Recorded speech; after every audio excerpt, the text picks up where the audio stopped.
Did you know that ocean transport and ocean operation has a lot of challenges during the operation, like price fluctuation, assurance of sailing, assurance of capacity on the vessels, container availability, but also document problems which goes between the carrier and a shipper. And SAP has a lot of digital tools that are ready and available for organizations or shippers to tackle these challenges and become more automated and more, may I say, predictive in these problems.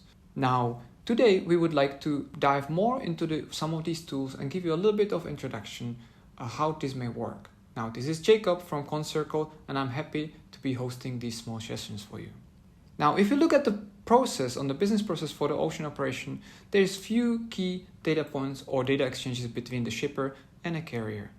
The shipper operates typically in a transportation management, in our case SAP TM, and the carriers will be operating in own systems, but they can be connected via multiple platforms, and one of the platforms is definitely Business Network for Logistics. Typically, the process starts with a booking request, sending from a shipper over to the carrier. The carrier processes it, does their planning, does their capacity evaluation, and sends a response. Now, the response could be acceptance in the ideal stage, but it could be also rejection, basically saying no. Or it could be an acceptance with some changes into it. And this is what I want to highlight today. The process continues where a carrier will be sending also a PDF over to the requester or to their email, so to say, which was notified in the booking response. Now, watch out. There is a first risk being represented here. Sometimes these data in this PDF may be different to that original booking request data set. The process continues with the shipping instructions, where a shipper declares what is exactly being stuffed in a container. The shipper is receiving some first events, the empty pickout being issued, or estimation of a departure. And then the last process, at least for the planning part, will be issuing of bill of lading. Bill of lading is the key trade document that can't be changed after it is being issued. Same thing comes up again to the email inbox of the requester as a PDF. Again, second call out. Sometimes data may be somewhat different to our original shipping instructions. Second kind of a document processing risk in the ocean shipping industry.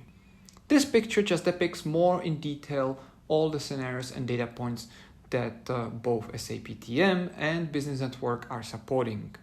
Today, we will dive in and have a short introduction and short preview of a booking process only, where we'll see 3 steps. Shipper creating a booking request in a booking data set in TM, carrier receiving it in the network and processing it, and the third one will be shipper seeing the answers from a carrier back in their transportation management with the option to react on those.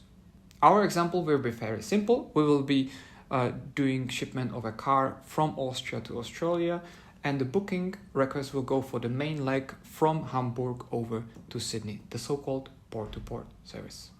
Let's dive into the application. In my system, I have opened 2 screens. One is transportation management with my transportation cockpit, and my persona is a transportation planner.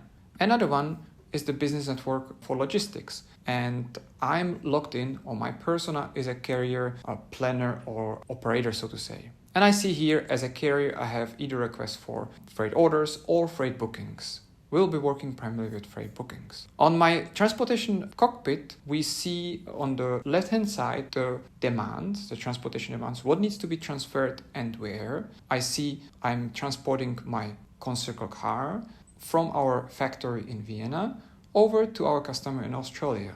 And I have 2 requests of these. I have here down the capacities, either containers or trucks if I'm doing road, or of course ocean schedules in my case. And on the other side, on the right hand side, I have my business objects, freight bookings, freight orders. In my case, I will do fairly simple planning.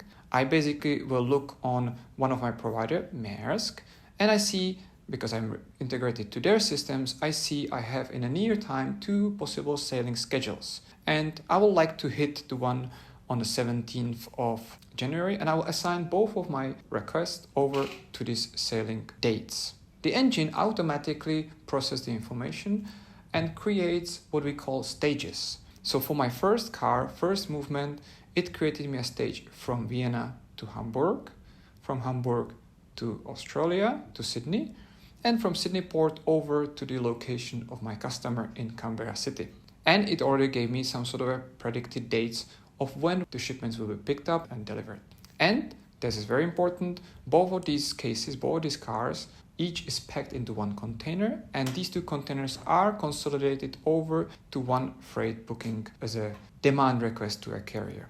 Here down in a detailed screen, we will see a little bit of more details of how these containers are loaded or unloaded, and also the estimated times of each of the activity, as well as arrivals. There's nothing else I need to do right now, just basically save it and send it over to a carrier for their review and confirmation. These all steps could be automated or semi-automated. Right now, I send this manually over to the carrier.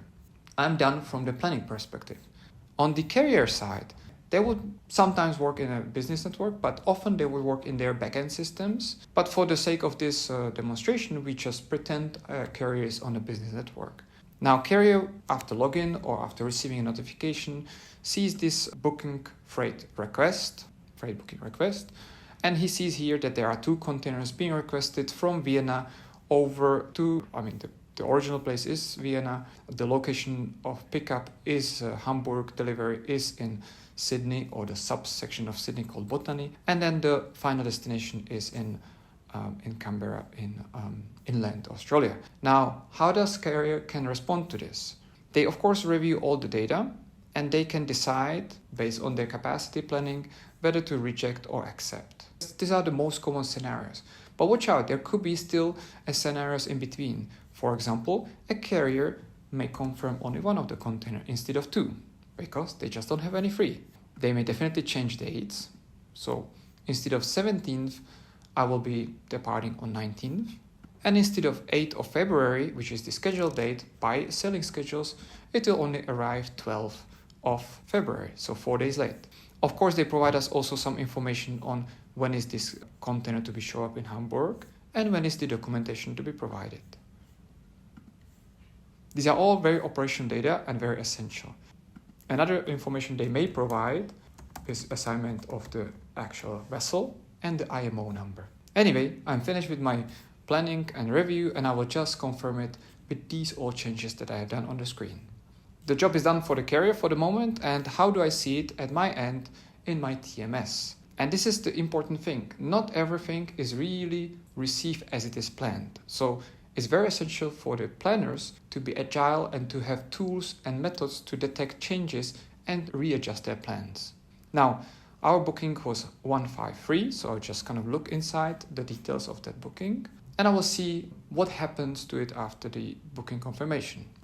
I can navigate to statuses and see that this booking has been sent and it has been confirmed, but already with changes. So this is our first data point that gives us some sort of warning. There is something to be looking for as a possible changes.